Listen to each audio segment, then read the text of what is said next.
नमस्कार। हिंदी ज्ञान उर्मी में मैं अभिषेक शर्मा आपका स्वागत करता हूँ। फिराक गोरखपुरी की रचना रुबाइयों के साथ। उर्दू फारसी के महान शायर फिराक गोरखपुरी का जन्म 28 अगस्त 1896 को उत्तर प्रदेश के गोरखपुर में हुआ था। उनका वास्तविक नाम रघुपति सहाय फिराक था। उनके हृदय में देशभक्ति की भावना कूट कूट कर भरी हुई थी। इसी कारण उन्हें डिप्टी कलेक्टर के पद से त्यागपत्र देना पड़ा। उन्होंने देश को आज़ाद कराने के लिए स्वतंत्रता संग्राम में बढ़ चढ़कर भाग लिया, जिस कारण उन्हें 1.5 वर्ष तक कारावास में रहना पड़ा। 1983 में इनका देहांत हो गया।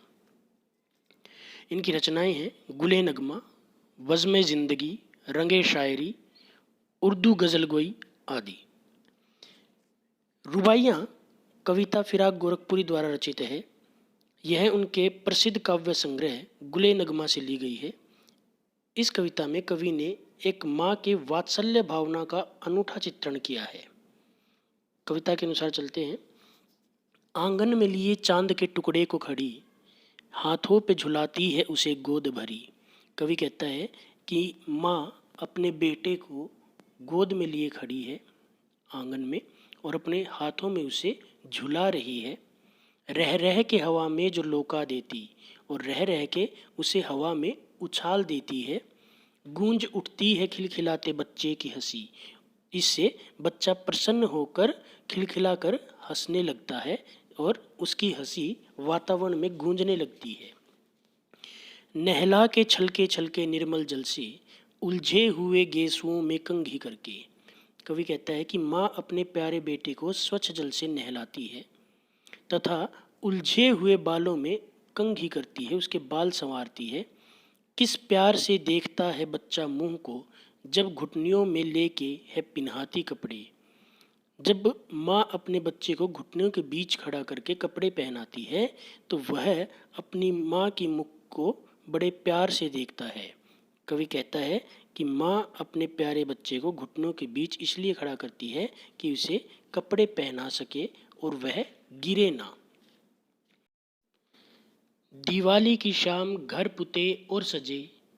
दिवाली की शाम है, घर रंग रोगन से सजे हुए हैं। चीनी के खिलौने जगमगाते लावे, वो रूपमती मुखड़े पर एक नर्म दमक बच्चे के घरौंदे में जलाती है दिए। कि दिवाली की शाम है, चीनी मिट्टी से बने जगमगाते हुए खिलौने रखे हुए हैं।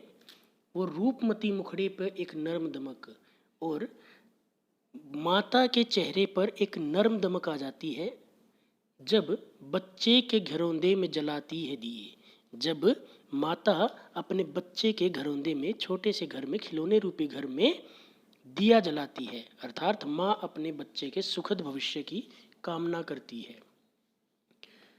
आंगन में ठुनक रहा है जिदियाया है, बालक तो है चांद पे ललचाया है। कवि कहता है कि नन्हा बच्चा अपने घर के आंगन में चांद को पाने के लिए मचल रहा है।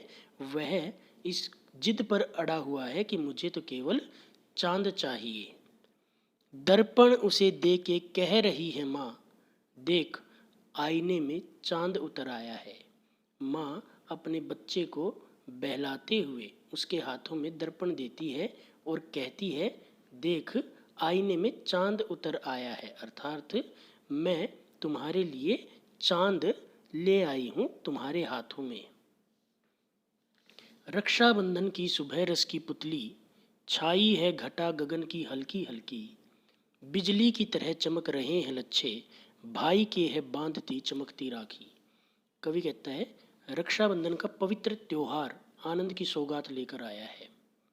छाई है घटा गगन में हल्की हल्की, और सावन मास में यह त्योहार मनाया जाता है, इसलिए आकाश में हल्की हल्की काली घटा भी छाई हुई है।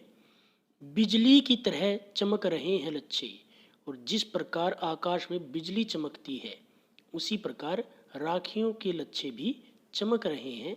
भाई के है बांधती चमकती राखी, बहनें अपने भाइयों को कलाई पर चमकती हुई राखी बांध रही है।